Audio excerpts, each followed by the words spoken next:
Peuplé d'environ 6 millions d'habitants pour une superficie de 56 600 km², le Togo est bordé au sud par l'océan Atlantique, à l'ouest par le Ghana, au nord par le Burkina Faso et à l'est par le Bénin. Le Togo tire son nom de l'actuelle Togoville, localité dont le chef traditionnel Mlapa III signa en 1884 avec l'Allemagne le traité de protectorat allemand. Bienvenue au Togo, le sourire de l'Afrique, riche de si nombreuses cultures.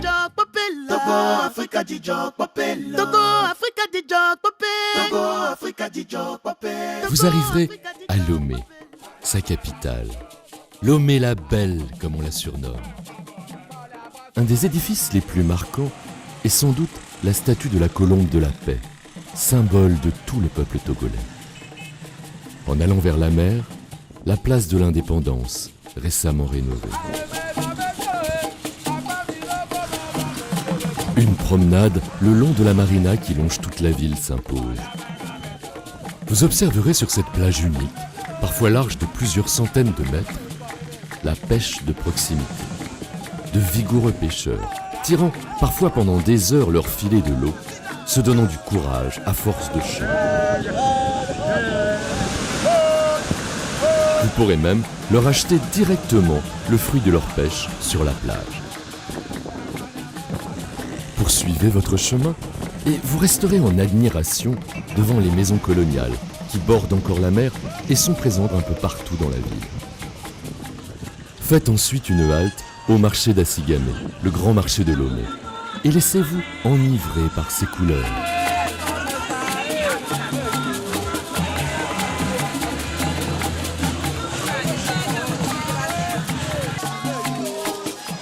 On y trouve presque tout, et vous vous laisserez sûrement tenter par un habit traditionnel, des bijoux originaux ou des peintures, des sculptures peut-être, ou encore des instruments de percussion. C'est au centre de ce bouillonnement de vie que s'érige la cathédrale de Lomé, chef-d'œuvre de l'architecture coloniale allemande. Toujours terre de contraste, nous voici maintenant au marché des fétiches, sans doute le marché le plus original de Lomé. On y trouve toutes sortes d'objets hétéroclites, des ossements divers, des cornes, des têtes d'animaux. Tous ces objets trouvant leur utilité dans les pratiques des cérémonies traditionnelles togolaises. Un peu plus loin, le port de pêche. Face aux cargos commerciaux géants du port autonome, les petits bateaux des pêcheurs traditionnels. Ils viennent ici vendre, après une matinée en mer, le fruit de leur labeur. Vous ne résisterez pas à cette ambiance effrénée et si sympathique. Vous pourrez ensuite vous détendre dans un des nombreux hôtels de la capitale, tout standing confondu.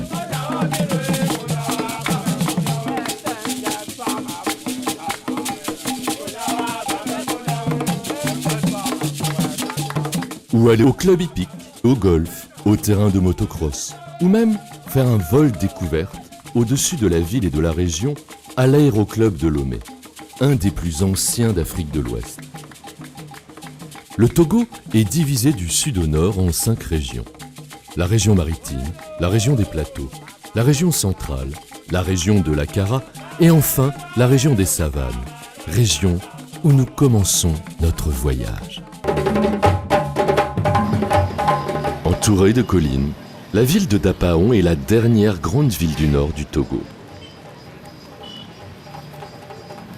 C'est le point de départ du voyage au pays des Moba. Son musée régional des savanes vous fera découvrir toute l'incroyable richesse culturelle de ce peuple, notamment son art ancestral du tissage et ses poteries si particulières.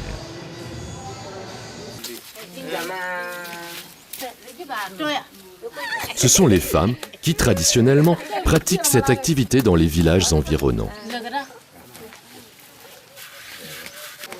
Elles façonnent divers objets, servant au transport de l'eau ou de nourriture.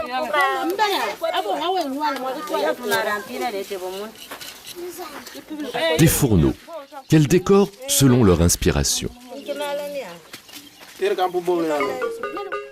Namudjoga est situé à quelques kilomètres à l'est de Dapaon. Un rocher en forme de champignon a servi de support à des séries de peintures rupestres. On peut y reconnaître des formes humaines ainsi qu'animalières. Un cavalier et des formes géométriques dont on ignore encore le sens.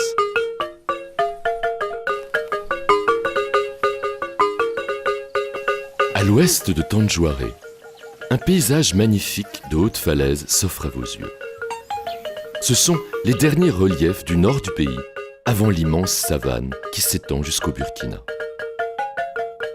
Voilà la route des grottes de Nok.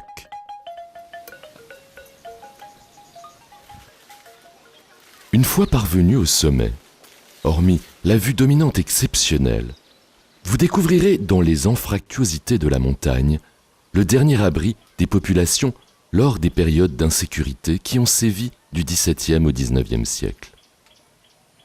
Des centaines de greniers où étaient entassées armes traditionnelles, nourriture, eau et fétiches ont été construits dans les matériaux locaux, la pierre, l'argile et la paille. Les peuples pouvaient donc y soutenir non seulement un siège, mais aussi organiser des attaques. C'est probablement le site le plus exceptionnel de la région des savanes. Poursuivons notre route vers le sud. Nous arrivons maintenant dans la région de la Kara. C'est aux environs de Kanté que vous découvrirez probablement l'un des endroits les plus merveilleux du Togo. Koutamakou.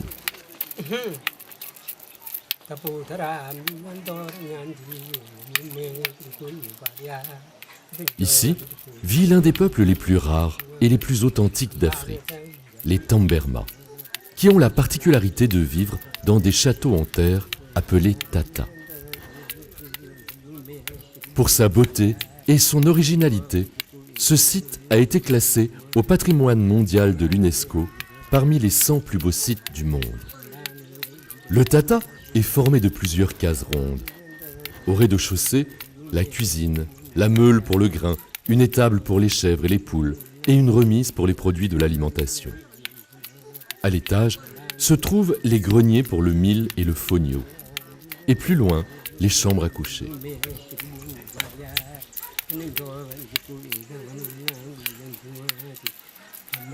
La majesté de ce lieu et la chaleur des habitants qui l'habitent restera gravée à jamais dans vos mémoires. Il existe en Afrique des endroits encore mystérieux. Jouxtant ces châteaux, la maison Baobab, un lieu secret et étrange, où, selon les dires du chef, les habitants trouvaient un refuge inaccessible à leurs ennemis. Sur le chemin de la ville de Kara, arrêtez-vous à Niamtougou et visitez la Kodani, une coopérative d'handicapés qui se sont spécialisés dans diverses techniques artistiques et artisanales. La précision de leurs moindres gestes, la concentration dans leur labeur, leur recherche et leur imagination artistique.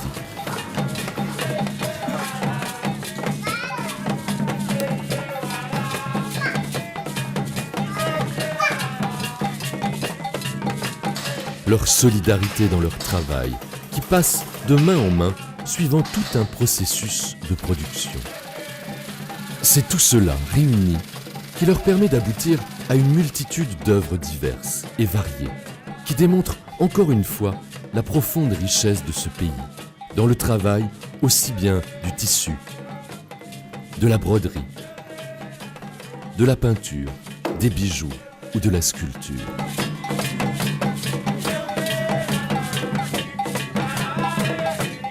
Sur votre parcours, faites une petite halte à Tchari.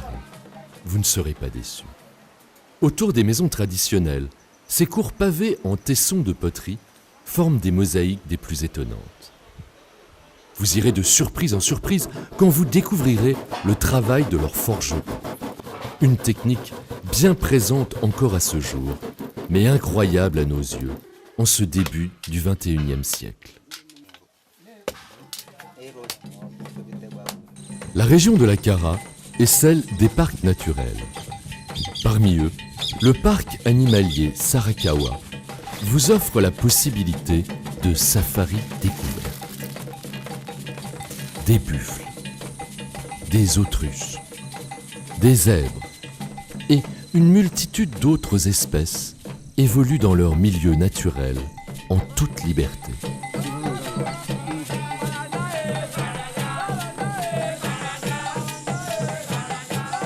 Et nous voici enfin arrivés à la capitale de la région, Kara, la deuxième ville du pays.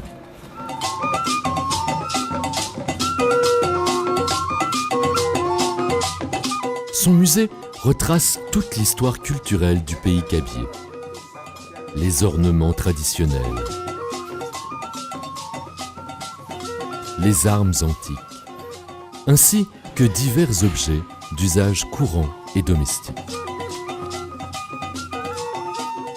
C'est en pays kabyé que vous verrez l'une des plus belles fêtes togolaises, les Evala.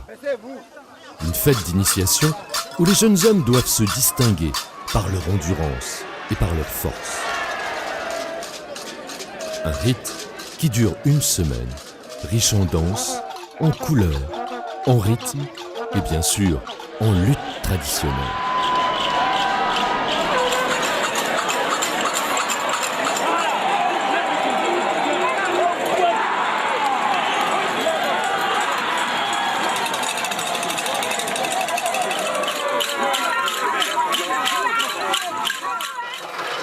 À quelques kilomètres au sud de Kara se trouve la ville de Bafilo, célèbre pour ses tisserands traditionnels. Des mouvements coordonnés entre leurs mains et leurs pieds, sans cesse répétés. Des heures et des heures passées sur leur métier à tisser.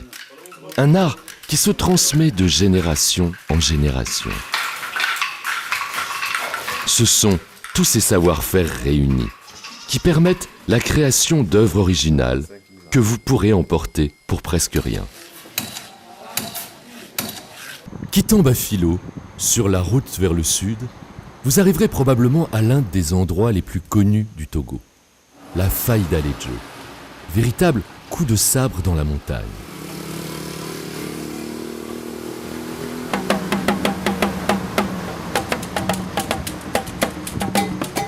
Au bas de la montagne, la région de Bassar est connue pour être le centre de la culture des Ignames. Mais surtout, dans cette région, vous ne pouvez manquer la fameuse danse du feu.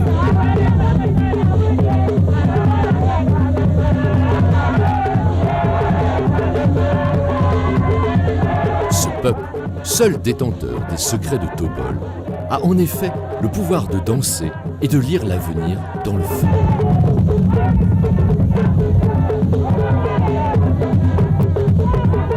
C'est un spectacle inoubliable. Mais Bassar vous révélera d'autres secrets, des hauts fourneaux, qui témoignent du travail du fer dans la région.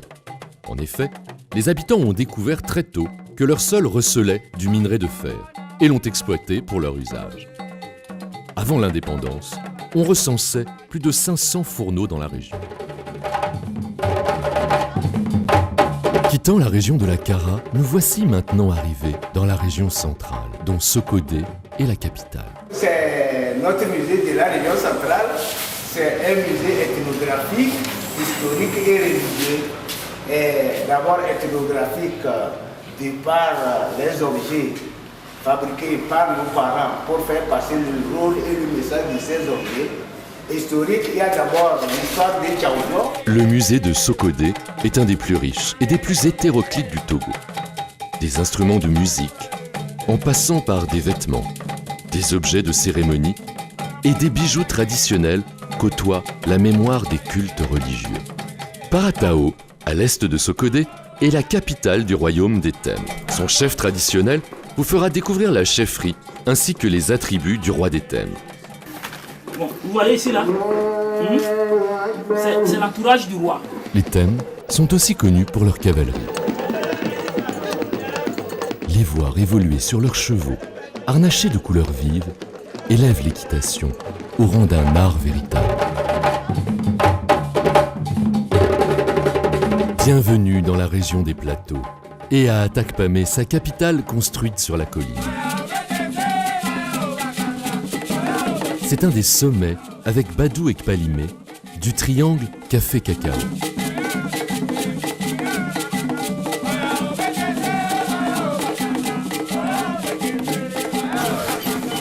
Non loin du centre d'Atakpamé se trouve le quartier des forgerons traditionnels.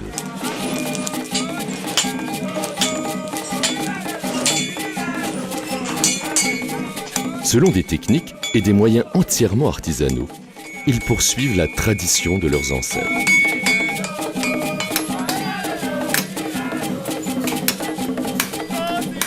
Ils forgent dans leur atelier outils, instruments de musique et toute une variété d'objets originaux.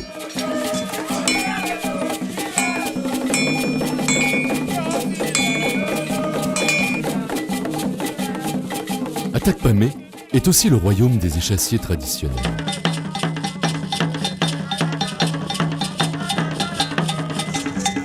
Si par hasard vous les croisez, vous les verrez évoluer parfois à plus de 5 mètres du sol et exécuter des prouesses techniques dignes des plus grands cirques du monde. À 20 km d'Atakpamé, découvrez les ruines de Kamina, l'ancienne base militaire allemande. Vous pourrez vous promener à travers les murailles du quartier général et voir les restes des pylônes qui supportaient un émetteur de radio géant qui reliait le Togo à Berlin et à la flotte de l'Atlantique Sud.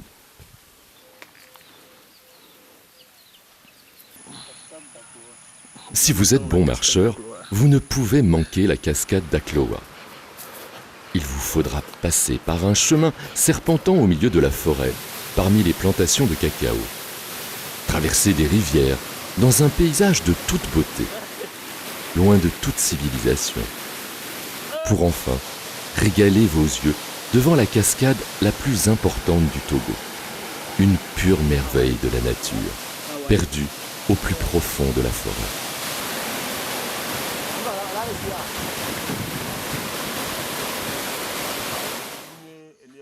S'étalant le long des montagnes et sous la protection de sa cathédrale datant de l'ère coloniale allemande, la ville de Palimé bénéficie d'un microclimat qui la place en première position dans les villes touristiques du Togo.